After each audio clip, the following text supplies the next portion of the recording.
Okay, तो भैया आज हमें क्या पढ़ना है बताओ। Chapter 1 of principles of organic chemistry volume 1 का। देखो भाई, आज हम शुरू कर रहे हैं organic chemistry for IIT jam and MSc entrance chemistry. ठीक है, तो इसमें मैंने आपको बताया था कि ऑर्गेनिक केमिस्ट्री को हमने टोटल 3 बुक्स में बांटा हुआ है। पहली हमारी क्या है, principles of organic chemistry volume 1, फिर हमारी क्या है, principles of organic chemistry volume 2, फिर हमारी है principle of organic chemistry volume 3। तो पहले हम क्या पढ़ रहे हैं, principles of organic chemistry volume 1। ठीक है, और भाई इसके अंदर बताओ हमारा पहला टॉपिक बताओ क्या रहेगा हमारे पास, बताओ। तो पहला चैप्टर हमारा क्या है, overview history and nomenclature of organic compounds. तो भाई इसमें पहला टॉपिक हमारा क्या है, डेफिनेशन ऑफ ऑर्गेनिक कंपाउंड्स। तो भाई इस टॉपिक को हमने टोटल 2 सेक्शंस में डिवाइड किया हुआ है। पहले हम क्या पढ़ेंगे, old definition of organic compounds, फिर हम क्या पढ़ेंगे, modern definition of organic compounds. तो पहले बताओ क्या बात करते हैं, old definition of organic compounds और ऑर्गेनिक केमिस्ट्री। देखो भाई आप ये बताएं कि ऑर्गेनिक का मीनिंग, ऑर्गेनिक से बेटा आप क्या समझते हो, आमतौर पर ऑर्गेनिक का मीनिंग मानते हैं नेचुरल। क्या, जो चीज हम नेचर से एज इट इज हासिल कर सकते हैं उसको हम बोलते हैं ऑर्गेनिक। और जो चीज भाई नेचर में लिविंग बीइंग से हासिल नहीं होती, क्या, देखो ऑर्गेनिक का मतलब क्या होता है, अगर कोई चीज लिविंग बीइंग से हासिल हो जाए, कोई कंपाउंड, तो उसको हम बोलते हैं ऑर्गेनिक कंपाउंड। जैसे आपको पता होगा ना जी भाई, हम ये बोलते हैं कि भाई ये चीज ऑर्गेनिक है। ऑर्गेनिक का मतलब होता है नेचुरल, समझे मेरी बात।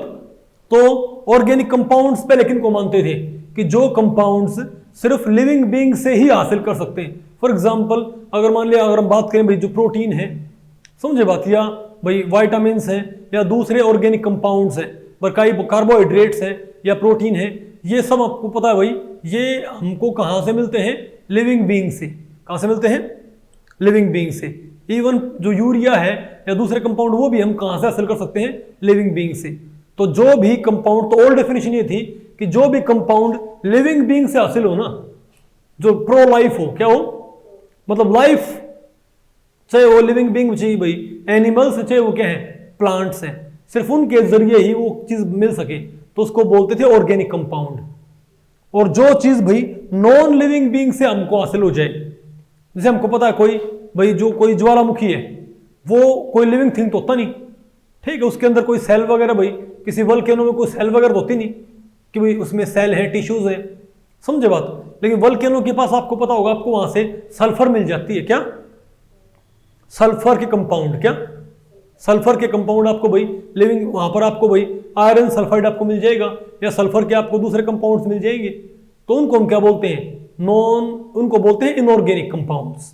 बात आपको पहले पड़ गई। तो ओल्ड डेफिनेशन बेटा क्या थी, ऑर्गेनिक और इनऑर्गेनिक कंपाउंड्स की, जो लिविंग बीइंग से हासिल हो वो ऑर्गेनिक कंपाउंड्स, और जो नॉन लिविंग चीजों से हासिल हो, समझे, उसको क्या बोलते हैं, इनऑर्गेनिक कंपाउंड्स। फॉर एग्जांपल हम कहें कार्बन डाइऑक्साइड, और अगर कोई दोनों से हासिल हो सके, तो लिविंग बीइंग से भी और नॉन लिविंग बीइंग से भी, तो भी उसे क्या बोलते थे, इनऑर्गेनिक की ही कैटेगरी में रखते थे।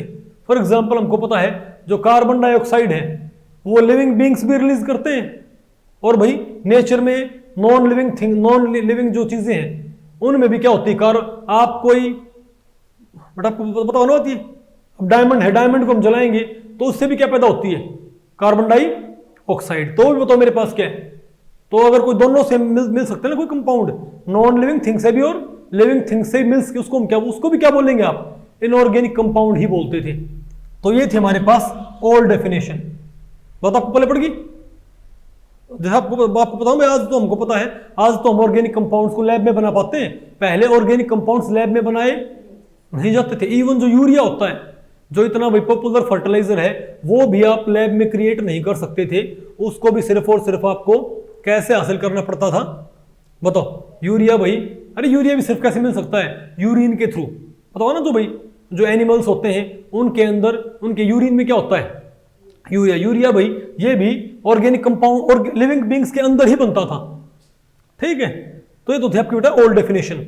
और शुरुआत में जो ऑर्गेनिक केमिस्ट्री थी वो भी किसको बोलते थे, बताओ, जो कंपाउंड लिविंग बीइंग से मिलते हैं उनको ऑर्गेनिक कंपाउंड्स, और उनकी स्टडी क्या कहलाया करती है, ऑर्गेनिक केमिस्ट्री। क्या कहलाया करती, ऑर्गेनिक केमिस्ट्री। और जो कंपाउंड्स हमको भाई नॉन लिविंग थिंग से मिलते हैं इनऑर्गेनिक कंपाउंड्स, और उनकी स्टडी क्या कहलाया करती इनऑर्गेनिक केमिस्ट्री। ठीक है, लेकिन भाई ये थी हमारे पास ओल्ड डेफिनेशन। क्या थी ओल्ड डेफिनेशन। अब मॉडर्न डेफिनेशन क्या होती है? मॉडर्न डेफिनेशन ये होती है कि hydrocarbons and their derivatives are called organic compounds. Hydrocarbons and their, हम तो बोलते थे carbon and its compounds are called organic compounds. ये गलत है भाई, कि कार्बन का कंपाउंड तो कार्बन डाइऑक्साइड भी है, कार्बन का कंपाउंड तो कैल्शियम कार्बोनेट भी है। क्या दोनों ही कंपाउंड कार्बन के नहीं क्या? लेकिन क्या ये ऑर्गेनिक कंपाउंड है? नहीं, ना तो ये ऑर्गेनिक और ना ही ये ऑर्गेनिक। पता होगा ना आपको भाई, मीथेन क्या है? ऑर्गेनिक है।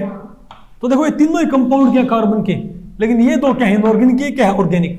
तो जो ये डेफिनेशन होती है कि carbon and their compounds, compounds of carbon are called organic compounds, ये गलत है।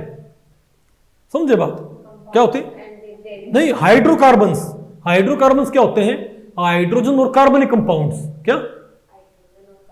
हाइड्रोजन और कार्बन के कंपाउंड्स को हम क्या बोलते हैं? हाइड्रोकार्बन्स।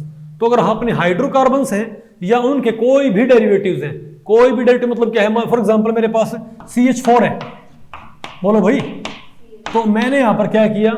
मैंने एक H को यहां से हटा दिया। हमने भाई यहां पर एक H को हटा दिया और यहां पर क्या लगा दिया? OH। तो ये क्या है? ये एक मीथेन का डेरिवेटिव है, मीथेनॉल। आपको आगे पढ़ाई, इसका नाम ऐसा क्यों रखते हैं भाई? मीथेनॉल। तो ये क्या है? हाइड्रोकार्बन का डेरिवेटिव ना, तो ये भी क्या है? Organic compound. तो मीथेन भी ऑर्गेनिक कंपाउंड था, और मीथेन का एक H हटा के OH लगाने पर भी क्या रहेगा? ऑर्गेनिक कंपाउंड ही रहेगा। बात आपको पहले पड़ गई? तो hydrocarbons and their derivatives are called, for example अगर मैं ये कहूं इथेन, अगर मैं कहूं कि CH3 मेरे पास इथेन है, अगर मैं इनके बीच में एक C डबल बॉन्ड O जोड़ दूं, बताओ भाई, तो ये क्या इसका? ये इथेन का क्या है? डेरिवेटिव। फिलहाल मैं पूरी रिएक्शन नहीं लिख रहा भाई, आपको ऐसे बता रहा हूं जनरली। तो इसको हम बताओ क्या बोल देंगे बेटा? इसको हम क्या बोलेंगे बताओ भाई? नहीं, इसका नाम नहीं फिलहाल, ये भी क्या रहेगा? हाइड्रोकार्बन का डेरिवेटिव नहीं, ये भी क्या? Organic compound. तो hydrocarbons and their derivatives are called organic compounds. ठीक है, और इनकी स्टडी क्या कहलाती है? What is organic chemistry? तो मॉडर्न डेफिनेशन क्या होती है ऑर्गेनिक केमिस्ट्री की? Study of hydrocarbons and their derivatives is called organic chemistry. और इनऑर्गेनिक कंपाउंड क्या होते हैं? Hydrocarbons compound excepting hydrocarbons and their derivatives. Hydrocarbons और उनके डेरिवेटिव्स को छोड़ के जितने भी कंपाउंड्स हैं, एलिमेंट्स हैं, ऑल एलिमेंट्स, और एलिमेंटल फॉर्म हो चाहे क्या हो, compound form, all elements and compounds excepting hydrocarbons and their derivatives. बोलो भाई, उनकी स्टडी क्या कहलाती है? Inorganic chemistry. और इनऑर्गेनिक कंपाउंड क्या कहलाएंगे? हाइड्रोकार्बन्स और उनके डेरिवेटिव छोड़ दो, सारे क्या है? अभी कैल्शियम कार्बोनेट है, ये किसी हाइड्रोकार्बन डेरिवेटिव नहीं है, तो ये क्या है? Inorganic compound. कार्बन डाइऑक्साइड किसी हाइड्रोकार्बन का डेरिवेटिव नहीं है, ये क्या है? Inorganic compound. बात आपको पहले पड़ेगी। SO2 सल्फर डाइऑक्साइड, ये भी क्या है? किसी हाइड्रोकार्बन का डेरिवेटिव नहीं है, ये भी क्या है? Inorganic compounds. तो इन सभी कंपाउंड्स की स्टडी क्या कहलाएगी? Inorganic chemistry. तो मेरे ख्याल से आपको बेटा तो ये आपको ऑर्गेनिक केमिस्ट्री क्या होती है, मॉडर्न और ओल्ड, दोनों डेफिनेशन आपको पता लगी। और ऑर्गेनिक कंपाउंड्स क्या होते हैं, मॉडर्न और ओल्ड, दोनों डेफिनेशन आपको पहले पड़ेगी ना। वेरी गुड, बहुत अच्छे भाई। तो भाई इस लेक्चर में इतना ही। अगर इस लेक्चर के बारे में आपके कुछ प्रश्न या सुझाव हैं तो आप मुझे नीचे कमेंट सेक्शन में पूछ सकते हैं, मैं उनके उत्तर देने की पूरी कोशिश करूंगा। तो ठीक है, मिलते हैं अगले लेक्चर में, तब तक के लिए नमस्ते।